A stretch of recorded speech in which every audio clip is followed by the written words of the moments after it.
I started reading from a young age, and when I was younger, I was a very shy child. And my mum used to force me to go to the playground to play with other children. But I didn't like the idea, it never really appealed to me. It's not like I didn't have friends, I had loads. I always thought the goblins and fairies and animals and princesses for my storybooks were my friends. And the best part was I did not need to leave my house to find them. It was so easy for me to transgress into another world and become another character. What I used to do is I'd build a fort using my blankets and imagine being in a magical world where I was a princess or a dragon slayer, like saving the townspeople. And sometimes I was even a monster, but those are my bad days.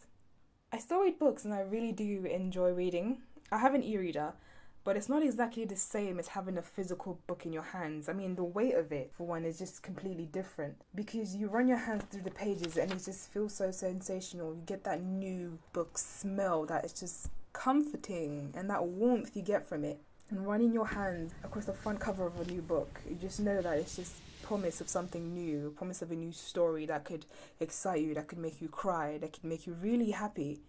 And that's a big difference. It's kind of like holding a newborn baby. It's a really different experience. It's just amazing.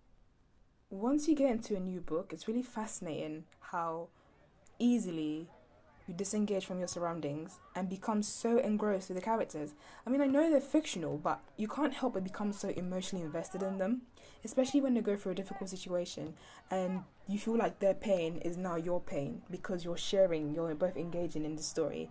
It gets you into this state where your eyes begin to scan across the words so effortlessly because you're so concerned about their well-being. You hold the book up to your face and your eyes widen, your heart starts beating, your palms get sweaty and you start getting goosebumps.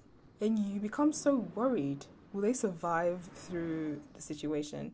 I mean, books can make you go through so many emotions all at once. I think the worst feeling is coming to the end of a good book and you feel so displaced because you've been so wrapped up in another person's story for so long that you feel like their story is now your story. You've been so engrossed with these characters, it feels like that part of you has just died. And how are you supposed to just carry on with life? Like that never happened. Reading is the best thing to do because it provides escapism and it just gives you different perspectives on life and that revolutionizes your whole thought process and you can always learn from them. I definitely think reading is for everyone. There's so many books to choose from. There's sci-fi, romance, thriller, horror, autobiographies, cookbooks even. I mean, the list is endless.